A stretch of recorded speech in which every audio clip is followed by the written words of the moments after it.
për turizmin, se ka qenë debati më i nxehtë i fundjavës, ka apo nuk ka ujë në banjat e Bënjës dhe ndoshta sot do të bëjmë në robinetet në shtëpi tona, para të dim tashmë përgjigje. Aty kemi rënë paqe aty, megjithatë kështu ka qenë situata edhe në Bënj, pasi pati një ndërhyrje për të shkatruar edhe kanionet e Erzeni, duket se edhe në Bënj se ç'bën një shpike për të bërë ca para ishte në thelb, ajo se ishte një projekt një 2 milionë euro. Po jo, po nuk e kishte bërë natyra mirë mjaftueshëm atë. Po, gjithmonë natyra zgënjen. Nuk e kishte bërë natyra mirë mjaftueshëm dhe këta kanë një arkitekt të huaj që ta bën banjën e Bënjës. Më mirë se nëna natyrë. Më mirë, shumë më mirë. Kanë një, nuk e di nga kanë gjetë këtë, të riun, por edhe ky është i mrekullueshëm. Sot do të kemi një qytetar dhe një mik të këtij emisioni në vendngjarje për të kuptuar se çfarë ka ndodhur, disa denoncime dhe disa burime na thonë që janë mbushur në fakt me bote. Dhe nuk janë më burimet natyrore. Por do e shohim, nuk duam ta paragjykojmë.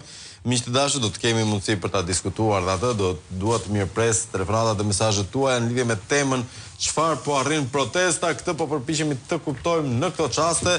Le ta ndjekim një telefonat një nga WhatsApp-i, joni famshëm si thua. Patjetër. Alo, mirëmëngjes. Mirëmëngjes, Flavia. Më thuaj. Një javë të marrë inshallah për gjithë shqiptarët e përgjithë të protestues sepse u lodhen me tekat e Edi Ramës, këti qeni përqeni që është këtu. Kam përshtypjen në pjesën e zbavitjes. Se si me largu.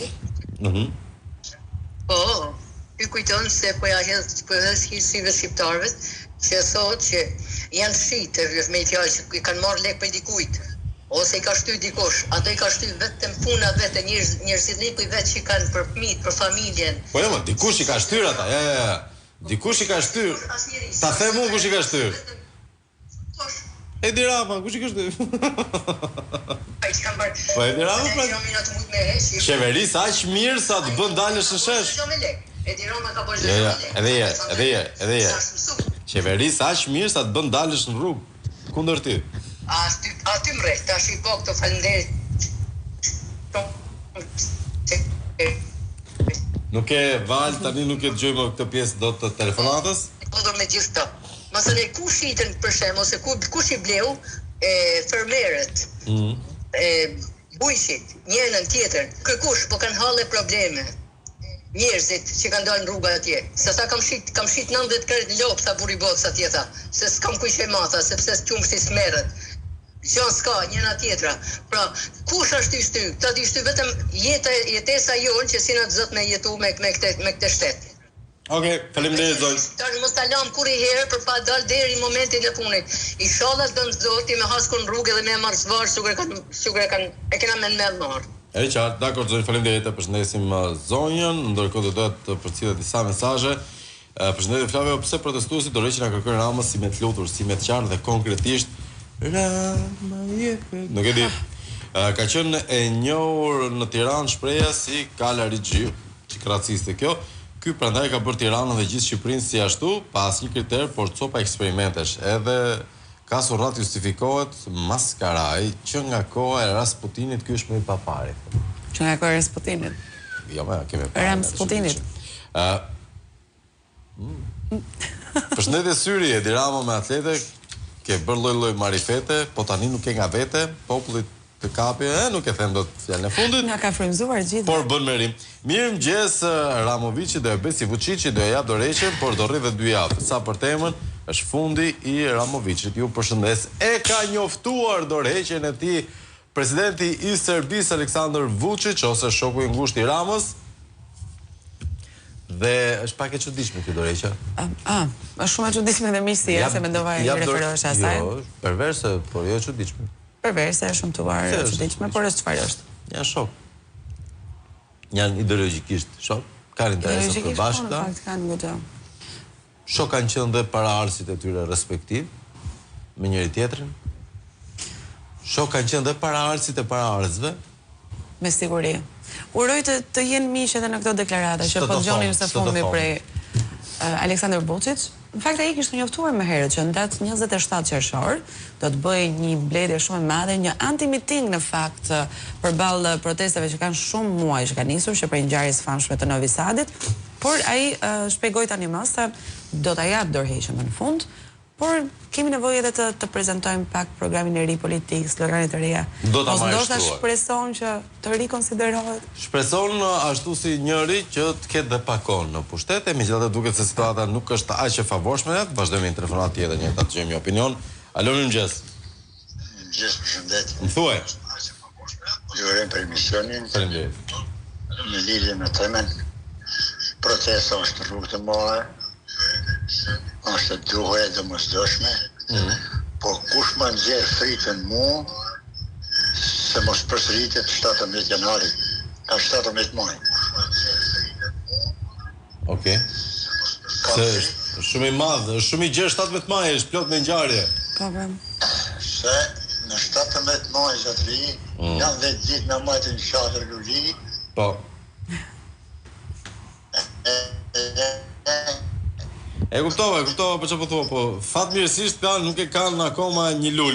E përshëndesim mikun ton. 17 maj është shembër të teatrit, në një natë e errët.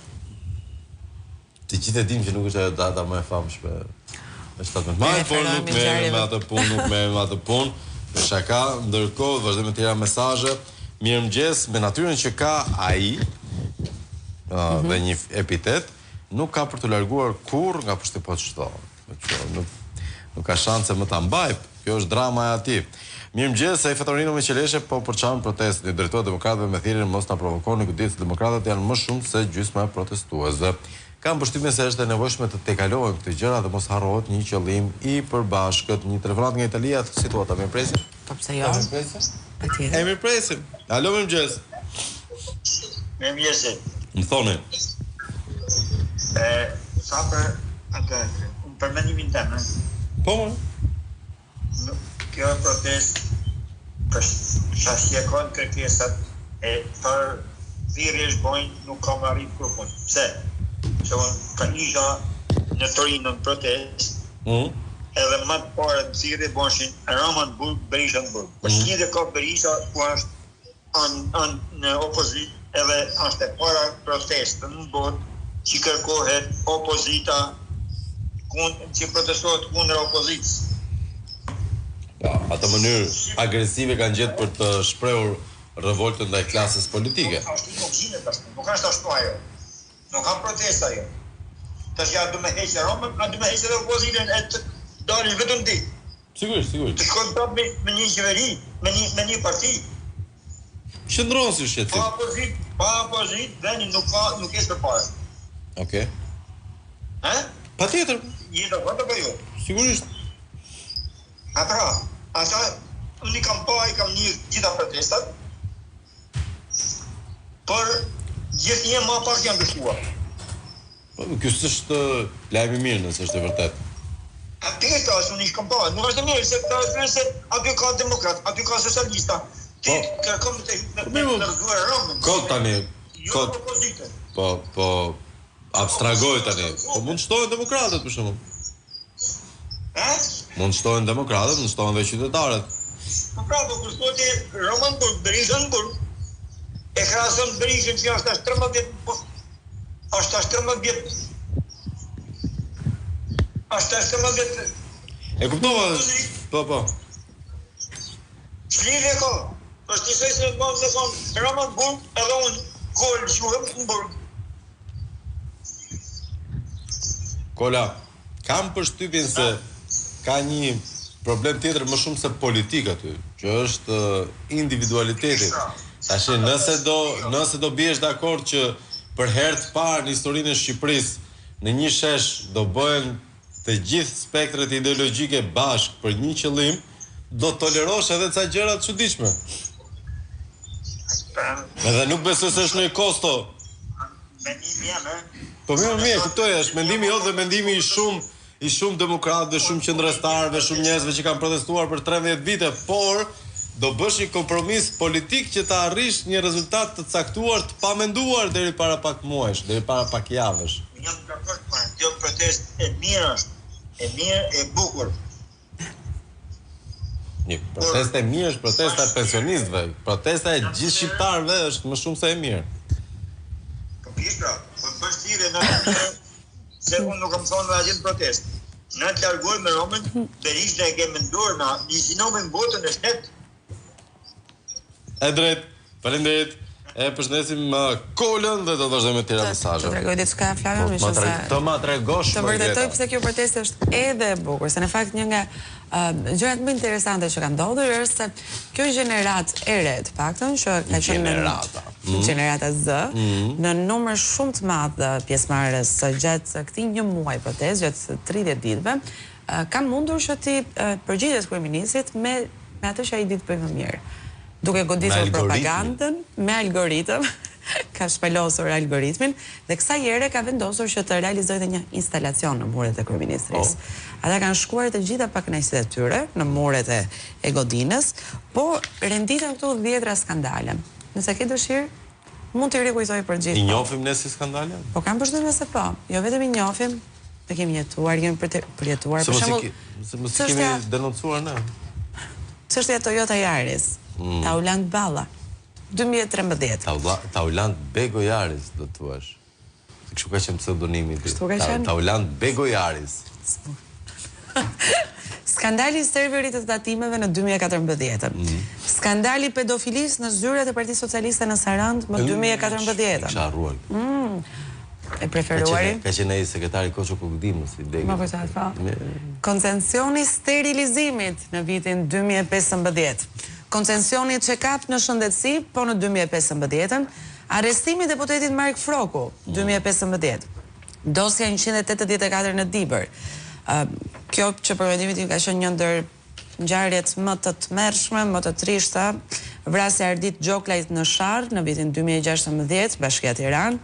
Dosja 339, zgjedhjet e Shijaku 2016-2017, skandali kanabizimit dhe dosja Tahiri, shembja autostradës Tiranë-Elbasan më 2017, skandali i videos erotike të kryebashkiakut të Peshkopis më 2016, operacioni Volvo 4 2018, skandali Unazës së Madhe, skandali audio përgjimit, Bevale 2018, Fatmir Xhafaj, Agron Xhafaj, abuzimi me fondet e rindërtimit, vrasja e Klodian Rashës, propaganda me aeroportin e Kuksit, shembja e teatrit kombëtar, Edi Rama Erion Veliaj, koncesioni i parkut kombëtar të Butrindit, skandali i PARD në AZBR, ngrirja e fondeve nga Bashkimi Evropian në 2023, skandali video erotike Safet Gjicit, dosja e shpifjeve dhe atentatit e inskenuar Tom Doshi, ndryshimi i ligjit për zonat e mbrojtura më 2024, Edi Rama, Mirela Kumbaro dhe Fadil Nasufi, skandali spitalit onkologjik, skema e pastrimit të parave në ARSH 2024, Reviz Berberi, skandali drogës brenda shkollës Avni Rostemi, Tiranë 2024, projektet e investitorëve strategjik, PPP-t, skandali me Gonigal, skandali incineratorëve, tuneli Llogaras, Thoman Milot, skandali Belinda Ballukut. Vazhdojnë. Të vazhdoj me listën. Kemi ardhur ke mandati i 4 akoma.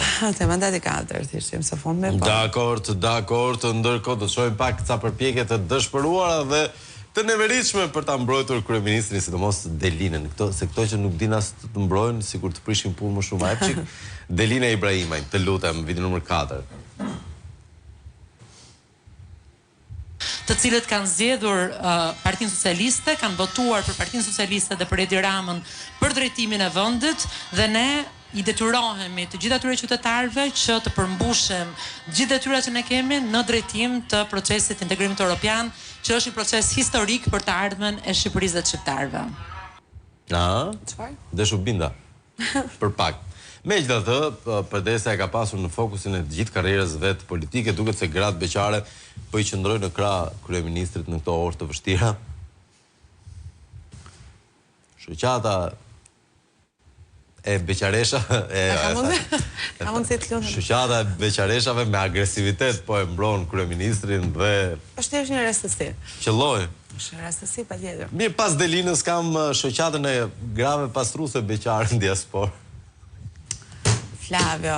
Dorse unë kam një komunikim për gjithë prindrit aty jashtë. Ta dëgjojmë dhe njëshin, të lutem. Se çfarë kënda? Dëgjoj.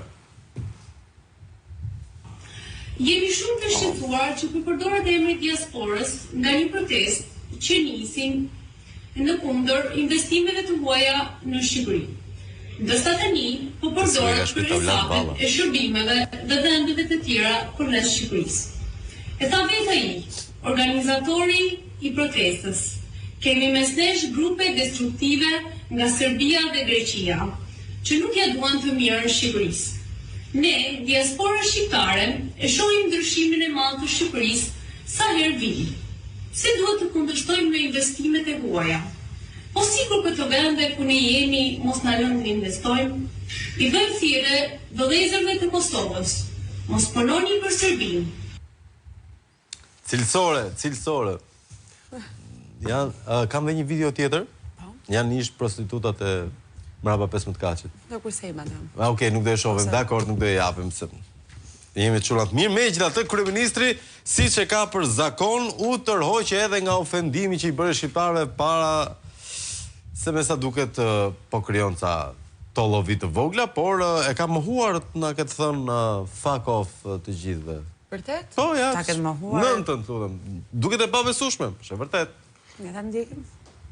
Fakti është se unë nuk ua kam thënë shqiptarëve kurse si atë fjalë. Cilën fjalë? Duket qartë edhe në artikull. Kur gazetari i Financial Times më ka pyetur si përgjigjesh ti atyre që të akuzojnë se je kumbari i Shqipërisë. Kishte fjalën për gjithë shqiptarët. Apo është ende me delirin e famës ndërkombëtare? Nuk e dim. Megjithatë duhet vazhdojmë të tjera mesazhe dhe telefonata. Mirëmëngjes, u bën 29 ditë protest paqësor, nuk rrezohet Rama me daullë duke kërcyer para kryeministrisë. Rinia jon duhet të shtrëngojnë dhëmbët dhe të zbatojnë planin B. Duke filluar nga deputetët e opozitës, hynë në grevurie duke shoqëruar me grevë sindikatave para kryeministrisë. Kam përshtypjen se jemi ndarë një herë mirë nga sindikatat prej kësaj proteste, duket se i kanë tradhtuar interesat e qytetarëve dhe janë aty për të tjera gjëra. U bë një muaj që protestohet në qendër Tiranës ndaj qeverisë rilindjes dhe udhëheqësit të lavdishëm Brekushja. Në fakt kemi tronditur themelet e neodiktatorit, megjithatë do edhe një shtyrë që ta hedhim në pusetën që ai ka për zemër, thot Abazi nga Tirana. E vërtet është edhe kjo Abaz. Kur një shkëm ta ka zënë rrugën, çfarë do bësh? Do i këndosh apo do përdorësh metoda të tjera? Varet nga lloji i shkëmbit. Vazhdojmë me telefonata. Alo, mirëmëngjes. Alo, mirëmëngjes. Mirëmëngjes. Më thoni. Mirëmëngjes. Mirëmëngjes. Po zotri. Në parë një përshëndes gjithë ata protestuesit që dalën nga një muaj aty, por unë kam një mendim ndryshe. Në radhë pas do t'jap një film të gjithë në ato rospiste të një ekran një syri në ato filmdore që parë aty. Okej. Në radhë të dytë. Alo? Po zotri. Në radhë të dytë, ata organizatorët e kësaj proteste do të torturojnë popullin gjatë poshtë, se ai gomari nuk bën dorëheqje, po të vend të rrethon spakun, që spakun mbron atë dhe ai është në fakt ka qenë pak zhgënjyes spaku në 6 vjetët e fundit, që nga dita e parë ekzistencës, jo, ke të drejtë, ka qenë zhgënjyes që kur u bë procesi i vettingut, që në 2016. Dakor.